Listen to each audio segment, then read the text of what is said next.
Chapitre 7. Romain à Paris. Si vous découvrez cette chaîne pour la première fois, abonnez-vous. Nouveaux épisodes chaque mercredi.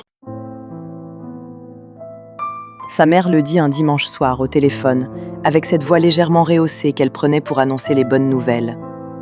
Romain rentre en France, il s'installe à Paris. Sandrine était assise sur le rebord de la fenêtre, les pieds dans le vide, à regarder la cour en contrebas.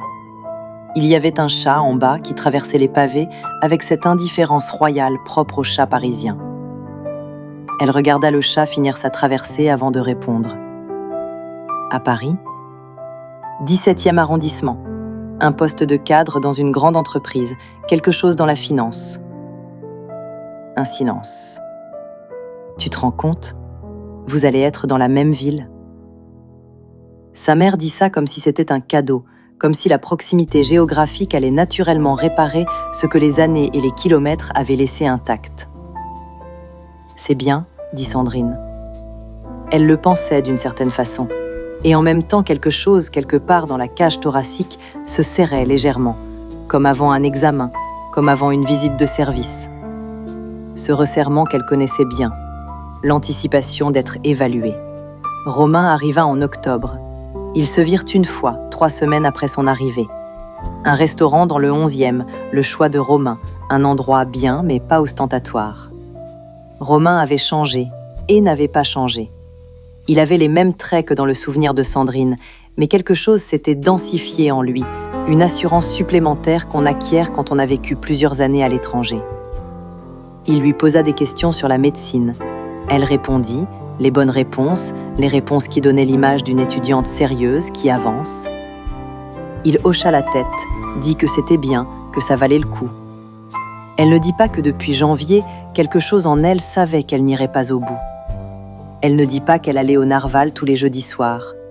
Elle ne dit pas qu'elle avait un cahier presque à moitié plein. Elle dit « Et toi, comment tu trouves Paris ?» Plus petit qu'avant, il sourit. On revient toujours en trouvant les choses plus petites. Elle chercha dans cette phrase quelque chose qui lui était adressé. Il n'y avait rien. C'était juste une observation sur Paris. Ils mangèrent leur dessert en parlant de la famille. Dans le métro du retour, ligne 2, direction Nation, Sandrine s'assit et regarda le couloir du wagon sans le voir. Le bilan était neutre. Ils avaient dîné, ils avaient parlé. La conversation avait glissé sur eux deux comme de l'eau sur une surface imperméable. Ce n'était pas la méchanceté, pas le mépris, juste l'imperméabilité. Romain ne la voyait pas parce qu'il refusait de la voir, parce qu'il ne pensait pas à regarder. Elle n'était pas un détour dans sa vie, elle était une sœur, une case cochée, une affection réelle mais non entretenue. Elle pensa « Il ne me respecte pas ». Puis, non, c'est faux, il me respecte. Il ne me voit pas, ce n'est pas pareil.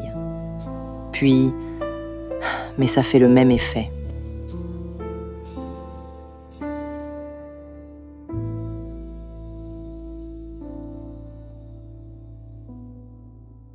Elle l'appela depuis le trottoir, devant la bouche de métro, avant même de rentrer. « Je sors d'un dîner avec mon frère. Bien passé ? On a mangé. On a parlé. Je ne sais pas si c'est la même chose. » Il y eut un silence. Le silence d'Antoine, qui ne remplissait jamais les silences par réflexe. « Tu veux qu'on se voie ? » ?»« Non. Si. Je ne sais pas. Je suis chez moi. La plomberie est réparée. Tu peux passer si tu veux. » Elle passa. L'appartement d'Antoine était au 5e étage d'un immeuble rue des Martyrs, plus grand que le studio mais moins rangé. Des livres partout, une table couverte de papier, 2 chaises dépareillées autour d'un bureau. L'endroit d'un homme qui vit dans sa tête et oublie parfois de vivre dans son appartement. Il lui fit du thé. Ils s'assirent sur le canapé, pas l'un contre l'autre, à distance raisonnable, comme 2 personnes qui apprennent encore la géographie de l'autre. « C'est quoi le problème avec ton frère ?» dit-il. « Il n'y a pas de problème, c'est ça le problème. » Antoine la regarda, attendit. « Il est brillant, il a toujours été brillant, et moi je suis... » Elle chercha le mot juste. « Je suis celle d'après. celle qui a eu la même enfance et qui en a fait moins. Moins selon qui? La question était courte, presque abrupte. Sandrine ouvrit la bouche pour répondre « selon tout le monde, selon ma famille, selon l'évidence », et s'arrêta. Selon qui, exactement?